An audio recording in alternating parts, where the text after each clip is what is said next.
C'è una cosa che ho notato sull'imparare una lingua.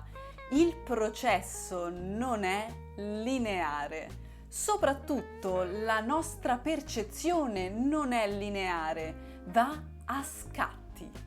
E questo, se non lo sai, ti può demoralizzare. Seguimi un attimo, ti spiego cosa intendo. Ciao, io sono Federica e questo è Mamma Mia.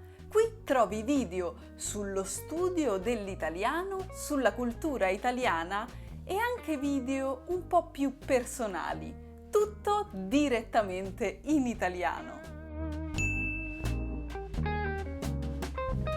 Ci aspettiamo che imparare una lingua funzioni così.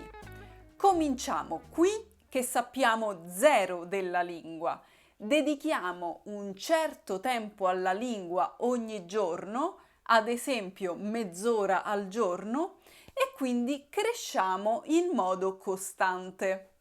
Dopo una settimana sappiamo un pochino di più, dopo un'altra settimana qualcosa in più e piano piano ci immaginiamo di migliorare sempre di più finché un giorno sappiamo parlare, capire, leggere e scrivere perfettamente in quella lingua. E invece l'apprendimento della lingua va a scatti. Soprattutto la nostra percezione di quanto conosciamo la lingua va a scatti. Ci sono periodi più o meno lunghi in cui, anche se noi studiamo, non ci sembra di migliorare.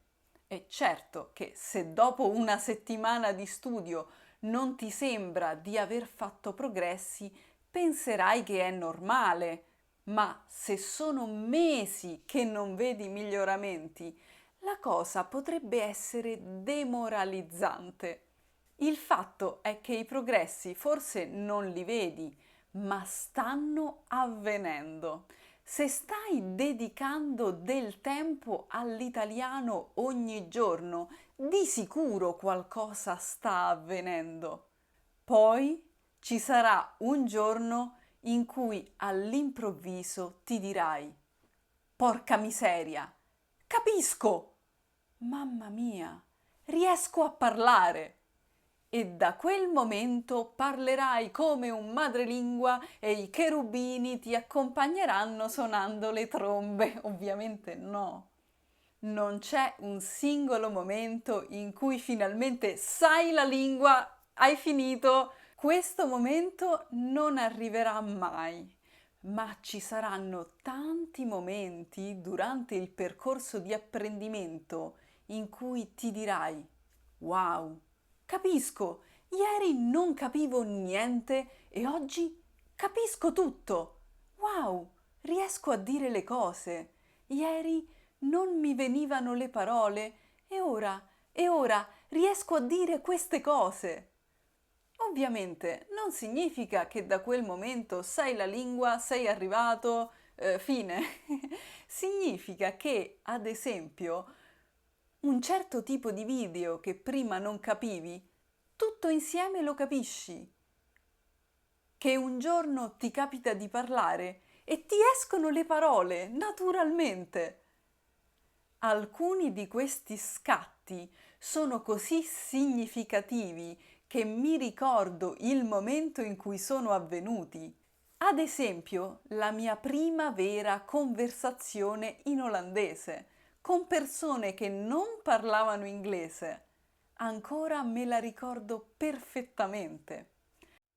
Hai fatto uno scatto, hai salito un gradino e come ogni scala, dopo ogni gradino c'è un altro periodo in cui tutto è piatto. Continuerai ad accumulare conoscenza, ma per un periodo non ti sembrerà di migliorare. Poi, ad un certo punto, di nuovo, wow, capisco tutto!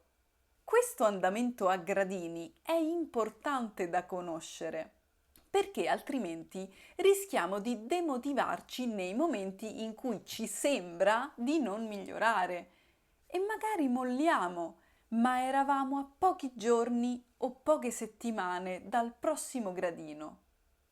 Quanto tempo passa tra un gradino e l'altro? Dipende da persona a persona, dipende da quanto tempo al giorno studi, dipende da tantissimi fattori. Nella mia esperienza non c'è un tempo fisso. Non posso dire io ho uno scatto nel processo di apprendimento ogni 6 settimane, 2 giorni e 5 ore. No, quando capita, capita, ma in generale direi ogni qualche mese o, se sei fortunato, ogni qualche settimana, ma è più probabile qualche mese. E quando c'è uno di questi gradini, che può essere grande o piccolo, l'importante è riconoscerlo, riconoscere questa sensazione di wow, come sono migliorata, come sono migliorato.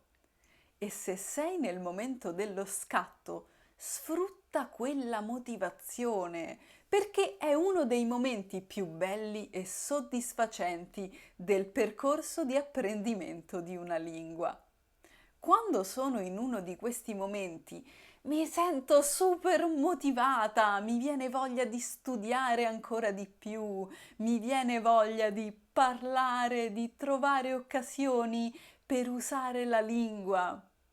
Se invece sei in un momento di stallo, sappi che è normale.